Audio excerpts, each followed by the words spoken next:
guys, it's Nizley. Welcome back to my channel. It is almost the end of 2021 and I feel like it is about time to crush and burn one of the things that might limit us in the coming year and hold us back from becoming our best selves. And that is caring too much about what other people think. If you are someone who listens too much to what other people say, gets easily hurt and bogged down with criticisms, and struggles with saying no to people because you worry they might judge you unfairly, listen up. I'd like to first say that as social creatures, it's normal for us human beings to care about others, to seek validation, to try to get approval from people because historically, it was like a survival strategy to belong to a tribe. And while we don't need tribes today to survive, we need that sense of belongingness and connectedness with people to survive as a race. To put it as something relatable in the modern world, our happiness depends on the quality of our relationships. When we care for others, it feels good. It's great for our mental well-being and could even provide a sense of meaning and purpose. But when this caring about what other people think becomes a little too much, here are some of the examples. Number one, when you're constantly thinking you're making other people upset when you actually aren't. When you let other people decide about the important things in your life. When you listen to other people with a completely different set of values than yours. When you hold off saying what you really think or believe because other people might disagree. And lastly, when you don't set or maintain good boundaries and you always say yes to people at the expense of your own joy. If one of those things sounds familiar to you, don't worry. I have with me here the 10 mindsets that can help you stop caring about others too much and take your power back. Mindset number one, other people's opinion of you is none of your business. I hate to break this with you, but we are all entitled to our own personal opinion about things. Our opinions are based on our personal beliefs, our experiences, and our relationships.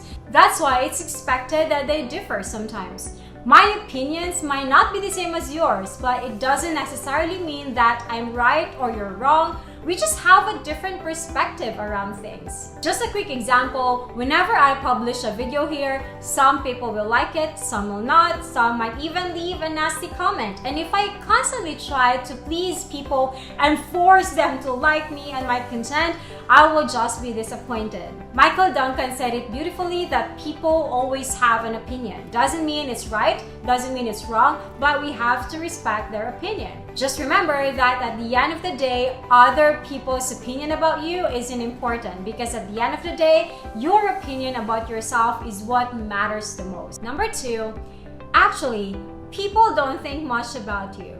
When I was younger, I used to obsess a lot about other people's judgment of me. Am I too overdressed? Am I too silent? Did I say the right thing? I could remember when I was delivering my graduation speech way back in high school that I mispronounced the word arena. And instead, I said arena, and that haunted me for years, even after I graduated in college. Till one time, we had a reunion with my high school classmates and I asked them if they could still remember that mispronounced words. And they said, no, we didn't even notice it. And I was like, really? That word haunted me for years.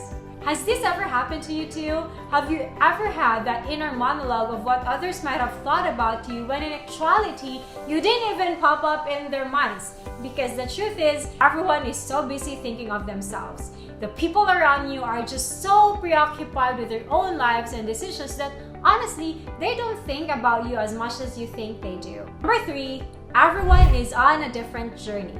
In my previous video, I mentioned that everyone's journey is unique. We all have a different timeline in this world. Just reflecting on that gives us that sense of assurance that the people we have crossed paths with have different purposes in our lives. They can either strengthen us or teach us a lesson. Understanding that everyone's on a different journey also allows us to accept people as they are and their current situations. Number four, it isn't about you. Big fat truth, friends, not everyone's going to like you, and quite honestly, it isn't about you at all. One time, I applied to be promoted as a trainer in a company. I was then 22 and I didn't get the position.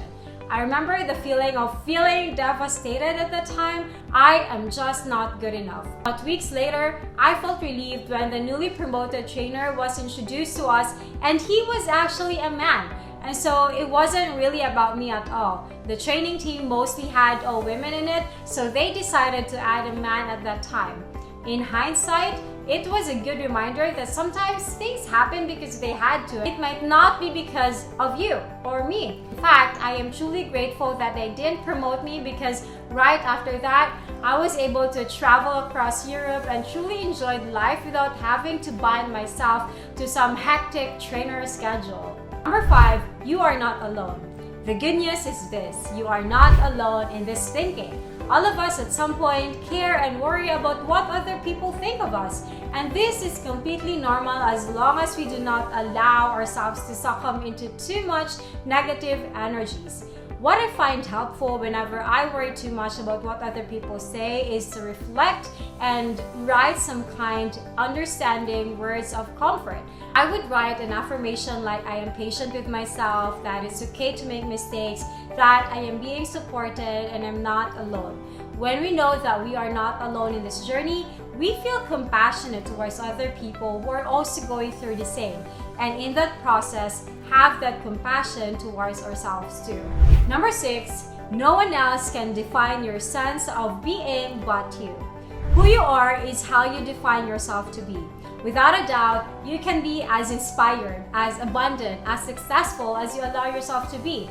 When we listen too much to other people, our whole sense of being is tied upon their opinion of us. And this would result in hesitations in pursuing what we truly want in our lives. The thing is, we won't be able to control how people see us, but we can always take full control of our lives. We can always shift our perspective, create our new direction, and carve our own paths. We have the power to define who we really want to become. Number 7, rejection is a redirection. Rejection, to be honest, hurts a lot. Whether we didn't get hired to the company that we want, we got turned down by our friends, we got refused on something that we applied for, it's hard to accept at that very moment of rejection that things are just not meant to be. But every time we are rejected, we are actually redirected. If I can just look back at all the rejections I had in my life, all of them taught me some lessons. They taught me what I really want in life and what I did, and eventually led me to opportunities I wouldn't have otherwise. It taught me to learn that painful truth that if it didn't work out for me, it wasn't meant for me. Number 8, mistakes are part of the game. This is an important mindset, my friends. Mistakes are really part of the game, but we are here for the long haul, so we got to keep playing despite them. What truly matters is not the mistakes that we make, but the progress, because mistakes are part of life, and yes, we all make them. It's part of being human, and sometimes they become our best teachers too. There's no need to run away from them. Instead, let's embrace our mistakes, forgive ourselves fast, and that is the only way to move forward. Oprah Winfrey once said, "We can't become what we need to become by remaining what we are." So, progress, my friends, is an important key to growth. Number 9, choose again. I learned this from my spiritual mentor, Gabby Bernstein. In her book, The Super Attractor, she mentioned that one of the ways to shift in total alignment is to do the 3-step choose again method. Step number 1, notice the thought. When you find yourself caring too much about outside judgments, just notice it. Step number 2, forgive the thought. Forgive yourself for being misaligned and celebrate your intent to shift. And step number 3, choose again. Take your power back and choose a more aligned, positive thought instead. I use the choose again method whenever I want to get out from any negativity. And number 10, write a new story. Now that it's almost the end of 2021, it's time to write a new story of our lives. How do we want to see ourselves? How can we honor ourselves more and accept the world as it is? How can we shift some perspectives that no longer serve us in the years to come? We are so blessed with the freedom to create our new story, our new vision for ourselves that is rooted in love, kindness, and compassion. Now, how will we write our 2022 differently? And that is all for today, my friends. Quick question. Which among the 10 mindsets are you committing to work this year? If you found this video helpful, make sure to share this with your friends. And if you haven't already, please subscribe to my channel as it helps me a lot. So again, to my friends, I'll see you soon.